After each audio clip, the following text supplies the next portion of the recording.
Friends, welcome to our channel. Latest updates కోసం friends ఛానల్ని subscribe చేసుకోండి ఫ్రెండ్స్. అండ్ పక్కనే ఉన్న బెల్ ఐకాన్ని క్లిక్ చేసి ఆల్ ఆప్షన్ని సెలెక్ట్ చేసేయండి. ఇక అందరూ కూడా నాన్న అక్షయ్ నీకేం కాలేదు కదా నాన్న అని చెప్పి కంగారు పడిపోతూ ఉంటే అమ్మమ్మ గారు మాత్రం అసలు దీనంతటికీ కూడా కారణం ఈ అవనినే. రోజు రోజుకి దీని నిర్లక్ష్యం అనేది పెరిగిపోతుంది. నా మనవడుకు ఏమీ కాలేదు కాబట్టి సరిపోయింది. కొంచెం అటుగా ఉంటే ఈ పాటికి నా మనవడు తలకై పగిలిపోయి ఉండేది. అసలు ఈ అవని ఏం చేస్తుందో, ఎలా ఇంట్లో వర్క్ చేస్తుందో కూడా అర్థం కావటం లేదు అని చెప్పేసేసి అమ్మమ్మ గారు ఒకటే అవని మీద రెచ్చిపోతూ ఉంటే పక్కనే ఉన్న కమల్, ఒసే ముసల్దానా ఏం మాట్లాడుతున్నావే, ఏంటో వదిన ఇదంతా కావాలని చేస్తున్నట్టుగా మాట్లాడుతున్నావు. అసలు వదిన గురించి ఎప్పుడూ కూడా తప్పుగా మాట్లాడడమేనా నీ పని? నోటికి తాళం వేసుకో, లేకపోతే నేనే సూది దారం తెచ్చి కుట్టేస్తాను అని చెప్పేసి కమల్ అయితే వార్నింగ్ ఇస్తూ ఉంటాడు. ఇంతలో రాజేంద్ర ప్రసాద్ వచ్చేసి, అమ్మ అవని చూసుకోవాలి కదమ్మా, ఒక్కొక్కసారి చిన్న చిన్న పొరపాట్ల మూలన పెద్ద పెద్ద సమస్యలు వచ్చి పడుతూ ఉంటాయి. ఇక నుంచి చూసుకొని వర్క్ చేస్తూ ఉండు అని అనగానే, అలాగే మావయ్య గారు అని అనగానే, ఇంట్లో వాళ్ళ మీద శ్రద్ధ ఉంటే ఇలా ఎందుకు జరుగుతుంది? మైండ్ శ్రద్ధ అంతా కూడా ఎక్కడో పెట్టి పనులు చేస్తూ ఉంటే ఇలానే ఉంటాయి అని చెప్పేసి అక్షయ్ కూడా మాట అంటూ అక్కడి నుంచి వెళ్ళిపోతాడు. ఇక వెంటనే మన అవని బాధపడుతూ ఉంటుంది. పగిలిపోయిన ఫ్లవర్ వాజ్ మొత్తాన్ని ఎత్తుతూ, అసలు నేను ఇటువైపు ఉంటే ఆయన మీద ఎలా ఫ్లవర్ వాజ్ పడుతుంది, అసలు ఇదంతా ఒక కలలానే అనిపిస్తుంది అని చెప్పేసి ఆలోచిస్తూనే ఉంటుంది. ఇక వెంటనే తన వర్క్ అంతా చేసుకున్న తర్వాత ఇక వంటగదిలోకి వెళ్ళిపోయి ఇక మొత్తానికి వంట అంతా కూడా ప్రిపేర్ చేసేస్తూ ఉంటుంది. ఇక అందరూ కూడా కలిసి భోజనం చేస్తూ ఉంటారు.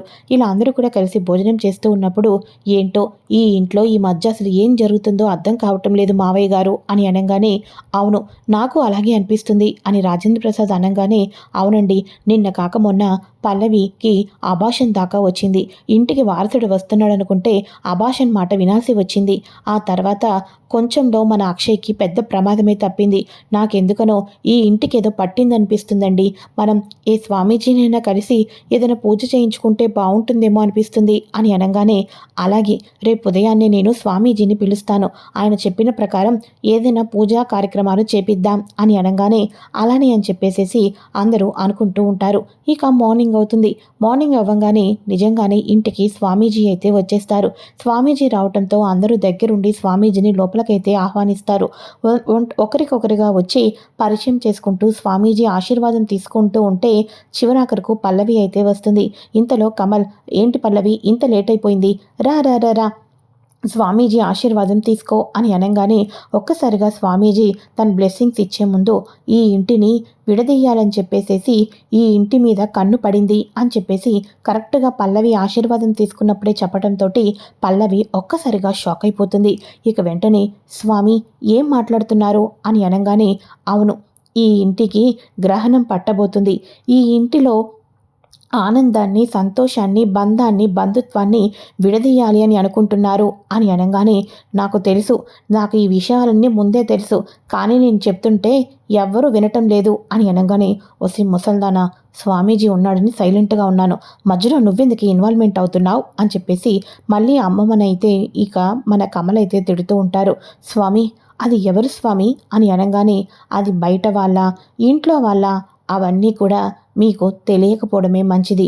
కానీ ఆ దుష్టశక్తుల ప్రభావం, ఆ దుష్టశక్తులు ఏం చేసినా అవన్నీ కూడా పటాపంచులు అయిపోవాలి అంటే నేను చెప్పబోయే శాంతి పూజను మీరు జరిపించాలి అని అనగానే, తప్పకుండా స్వామి తప్పకుండా జరిపిస్తాం, దానికి ఎప్పుడు ఏర్పాటు చేసుకోవాలి ఇవన్నీ చెప్తే అవన్నీ ఏర్పాటు చేసి మేము సిద్ధంగా ఉంటాం అని చెప్పేసి అనగానే, సరే అయితే ఇక రేపు ఉదయాన్నే శాంతి పూజను జరిపించుతాం, ఆ శాంతి పూజ ద్వారా మీ ఇల్లు ఎప్పటిలానే సంతోషంతో కలకలలాడుతూ ఉంటుంది అని అనగానే, ఇక వెంటనే అందరూ కూడా చేతులెత్తి నమస్కరించి, అలాగే స్వామి రేపొద్దునకు అన్ని ఏర్పాట్లు చేసుకుంటాం అని చెప్పేసి అంటూ ఉంటారు. ఇక వెంటనే, అమ్మ పల్లవి మీ అమ్మా నాన్న వాళ్ళకు కూడా ఫోన్ చేసి రేపు జరగబోయే పూజ కోసం రమ్మని చెప్పేసి అనాలి అని చెప్పేసి అనగానే ఒక్కసారిగా ఇక అవని వాళ్ళ అత్తయ్య మౌనంగా ఉంటారు. వాళ్ళకు ఫోన్ చేసి రేపు పూజ చేసుకుంటున్నాం రమ్మని అనగానే, అలాగే తప్పకుండా వస్తామని చెప్పేసి అంటూ ఉంటారు. అయితే వెళ్తూ వెళ్తూ పంతులు గారు పూజ పెద్ద కొడల చేతుల మీదుగా జరిపించాలని చెప్పడంతో అలాగని అనగానే, ఓహో అవని అక్క పూజ చేస్తుందా, ఈ పూజ ఎలా సంపూర్ణమవుతుందో నేను చూస్తాను కదా అని చెప్పేసేసి, డాడ్ ఇప్పుడే మా అత్తయ్య నీకు ఫోన్ చేసి చెప్పింది కదా, రేపొద్దున్న పూజకు రమ్మని. పూజ కోసం వస్తున్నానని చెప్పేసి సైలెంట్గా రాకోకుండా ఈ పూజను ఎలా ఆపాలన్నది ప్లాన్ చేయండి. ఎందుకంటే ఈ పూజ అవని యొక్క చేతుల మీద జరిపించాలని పంతులు గారు చెప్పారు. ఆ పూజ జరిపిస్తే ఇంటికి కూడా మంచిది అని చెప్పారు.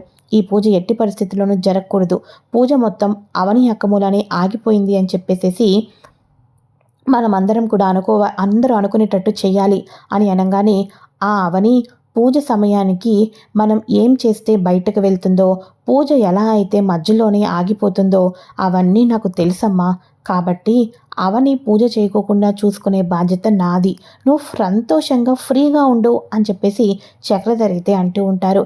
ఏంటత్తయ్య, రేపు పొద్దున్న పూజ పెట్టుకొని మీ ముఖమంతా అంత డల్గా ఉంది, కాఫీ ఏమైనా తీసుకుని రమ్మంటారా అని అనగానే, లేదమ్మా అవని, రేపు పొద్దున్న పూజ జరిపించుకుంటున్నాం ఇంట్లో. ఇక వాణ్ణి చూసి చాలా రోజులైపోయింది. వాణ్ణి చూడాలి అనిపిస్తుంది. ఇక రేపు పూజ కోసం వాడు కూడా వస్తే బాగుంటుందని అనిపిస్తుంది అని చెప్పేసి అనగానే, కానీ అత్తయ్య, మావయ్య గారి సంగతి అని అనగానే, అందుకని అమ్మ, మీ మావయ్య గారి సంగతి తెలిసే ఇక శ్రీకర్ని శ్రియాని చూడాలి అని ఉన్న ఈ తల్లి మనసును చంపుకుంటున్నాను తప్ప చూడలేకపోతున్నాను, మాట్లాడలేకపోతున్నాను అని అనగానే, అత్తయ్య, ఈ పూజ అయిపోతే అంత మంచి జరుగుతుందని చెప్పారు కదా, ఈ పూజ అయిపోయిన వేళ విశేషంతో మావయ్య గారు మనసు కూడా కరుగుతుందేమో. అప్పుడు శ్రీకరు శ్రేయ కూడా మనతో పాటు మన ఇంట్లోనే ఉంటారేమో, ఎవరికి తెలుసు. ఇక మీరు ఆ డైనమాలో నుంచి బయటకు వచ్చేసేయండి అని చెప్పేసేసి అవని అయితే అంటూ ఉంటుంది. పూజ కోసం అన్ని ఏర్పాట్లు చేసుకుంటారు కదా. అయితే చక్రధర్ రేపు ఉదయానికల్లా కూడా కావాలని చెప్పేసేసి అవనీకి వచ్చేసేసి తన తల్లి తమ్ముడు గురించి కొంచెం మార్క్ ఇస్తే చాలు బయటకు వచ్చేస్తారు అని చెప్పేసేసి మొత్తానికి అయితే ఈ రకంగా చక్రధర్ అయితే ప్లాన్ చేస్తాడు. ఇక అమ్మ, స్వామీజీ బయలుదేరారో లేదో కనుక్కో అమ్మా అని అనగానే, అలాగే అని చెప్పేసి అవని స్వామీజీకి ఫోన్ చేస్తుంది. మీరు చెప్పినవన్నీ ఏర్పాటు చేసేసాం స్వామీజీ. అంతేకాదు స్వామి, నా తల్లి నా తమ్ముడు జాడ తెలియటం లేదు, దానికోసం మీరు ఏదైనా ఉపాయం ఇస్తే అని అనగానే, భక్తి శ్రద్ధలతో ఈ పూజలో ఆ అమ్మవారిని వేడుకో, సంకల్పం చెప్తాను. ఇక నువ్వు ఈవినింగ్ దాకా ఉపవాసం ఉండి సాయంత్రం కూడా దీపారాధన చేయి, ఆ తర్వాత తప్పకుండా మార్పు అనేది వస్తుంది అని చెప్పేసి ఒక శ్లోకాన్ని కూడా చెప్తానని చెప్పేసి ఇక తప్పిపోయిన వాళ్ళు కనిపించడం కోసం స్వామీజీ సంకల్పం చెప్పి శ్లోకం కూడా చెప్తూ ఉంటారు. వీలైనసార్లు దీన్ని జపిస్తూ ఉండమని చెప్పడంతో ఇక అవని ఎంతో భక్తి శ్రద్ధలతో పూజలో కూర్చుంటుంది. స్వామీజీ ఇంటికి వస్తారు. ఇంటిల్లాది పాది పూజలో కూర్చుంటారు. ఇక వెంటనే అవనీకి అయితే ఒక ఫోన్ కాల్ అయితే వస్తుంది పూజ మధ్యలోనే. ఇక మీ అమ్మ మీ తమ్ముడు జాడ తెలిసింది అన్న ఒక వార్త అయితే కావాలని చెప్పేసేసి చక్రధర్ తన మనుషుల ద్వారా అవనీకి ఫోన్ చేయడం అయితే జరిపిస్తారు. ఒక్కసారిగా అవని అయితే షాక్ అయిపోతుంది. అమ్మ తమ్ముడు జాడ తెలిసిందా, ఇప్పుడు నేను పూజలో వెళ్ళలేను కదా అని చెప్పేసి అనుకుంటూ ఉంటుంది. అయితే పక్కన ఉన్న పల్లవి వాళ్ళని చూస్తూనే ఉంటుంది. ఎందుకో నాకు ఇదంతా పల్లవి ప్లానే అనిపిస్తుంది. నిన్నటికి నిన్న నన్ను బురుడి కొట్టించాలని చూసింది. ఈ రోజుకేమో నేను పూజ చేయకుండా వెళ్ళిపోతే అందరూ నా మీద బురద జల్లాలని చెప్పేసేసి ఈ రకంగా ట్యాబ్లెట్ల విషయంలో ఏ రకంగా అయితే ప్లాన్ చేసిందో ఇప్పుడు కూడా అదే ప్లాన్ చేసిందని నాకు తెలిసింది. ఆ అమ్మవారి మీదే భక్తి శ్రద్ధలతో భారాన్ని వదులుతున్నాను. నా కుటుంబం కోసం ముందు నేను పూజ అయితే తప్పకుండా చేస్తాను అని చెప్పేసి పూజలో కూడా లేవకోకుండా చక్రధర్ వేసిన ప్లాన్ని బెడిసి కొట్టేటట్టు చేసి పూజని సంపూర్ణంగా చేసేస్తుంది మన అవని అయితే. ఇక పంతులు గారు హారతి కూడా ఇమ్మని అంటారు.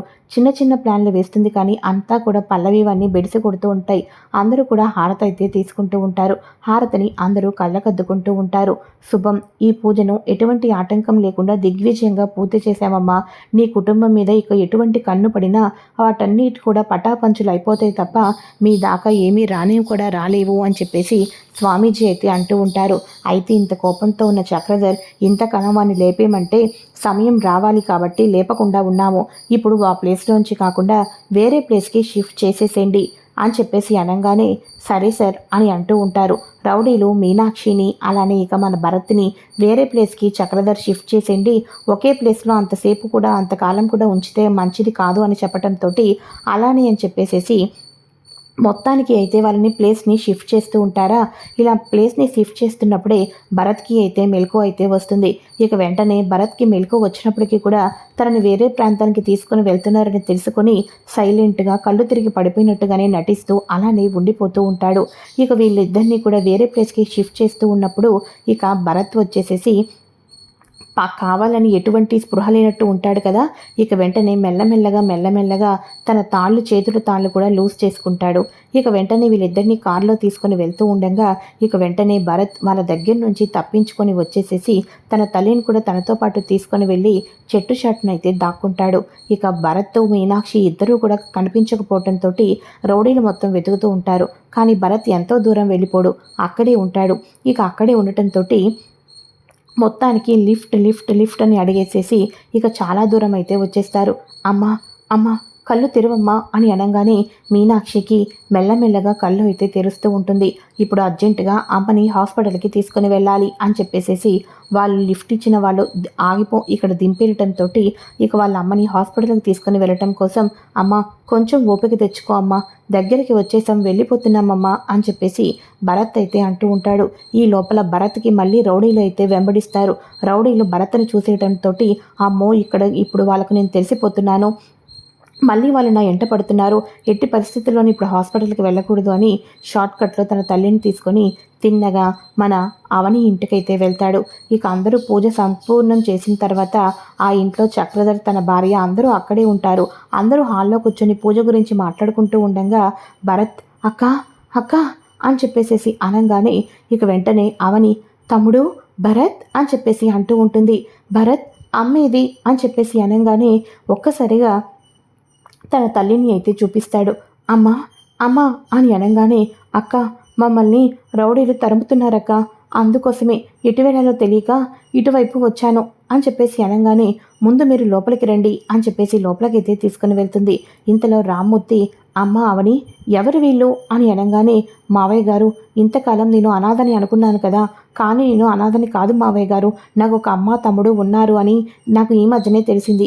ఈ నిజం మీతో చెప్పాలి అనుకున్నాను, కానీ ఈ లోపల అమ్మని తమ్ముడిని ఎవరో కావాలని చెప్పేసి దూరంగా తీసుకొని వెళ్ళిపోయారు. ఇదిగోండి మళ్ళీ ఇప్పుడు తరుముతున్నారని ఇక్కడికి వచ్చారు అని చెప్పేసి అనగానే ఒక్కసారిగా పక్కనే ఉన్న చక్రధర్ ఇక మీనాక్షిని చూసి షాక్ అయిపోతాడు. ఇక వెంటనే రాజేంద్ర ప్రసాద్ ముందు ఇలా కూర్చోండి, వాటర్ తీసుకురండి అని వాళ్ళకు వాటర్ ఇచ్చి వీరికేమీ ఇబ్బంది లేదు, మీకు అనారోగ్యం ఉందని అన్నారు, ఇక్కడే మీరు చక్కగా ఎంతకాలం ఉండాలనుకుంటున్నారో అంతకాలం ఉండండి, మా అవని కూడా చాలా సంతోషపడుతుంది, దగ్గరుండి మేము మీకు ట్రీట్మెంట్ చేపిస్తాము, భరత్ పట్ల మేము చాలా తప్పుగా అనుకున్నాము అని చెప్పేసి రాజేంద్ర ప్రసాద్ వాళ్ళు మాట్లాడుతూ ఉంటారు. ఇక వెంటనే రాజేంద్ర ప్రసాద్ వాళ్ళ భార్య మీనాక్షి గారు మీకు ఇద్దరు పిల్లలు ఉన్నారు, మరి మీ భర్త ఎవరు, మీ భర్త ఎక్కడుంటారు అని చెప్పేసి అనగానే చక్రధర్ ఒక్కసారిగా షాక్ అయిపోతూ ఉంటాడు.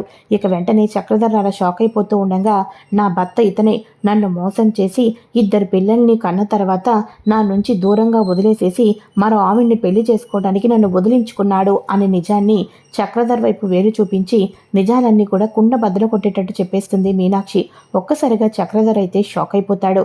ఏంటి ఇది నా కళ, ఇప్పుడు మీనాక్షి నిజం చెప్పేస్తే నా పరిస్థితి ఏంటి అని చెప్పేసి చక్రధర్ మీనాక్షి నిజం చెప్పినట్టు కలగన్నాను, ఇప్పుడు మీనాక్షి నోట్లో నుంచి ఏ నిజం వస్తుందో ఏంటో అని కంగారు పడిపోతూ ఉండగా ఎపిసోడ్ అయితే ముగుస్తుంది.